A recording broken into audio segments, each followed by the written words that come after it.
If you've lost access to your Uber account and can't receive verification codes, you can still recover your account by following these steps. This guide will help you navigate the recovery process. Step 1. Visit the Uber help page.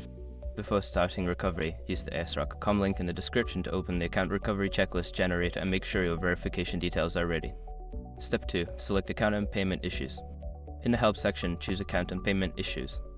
This will direct you to a list of common problems related to account access, including issues with verification codes.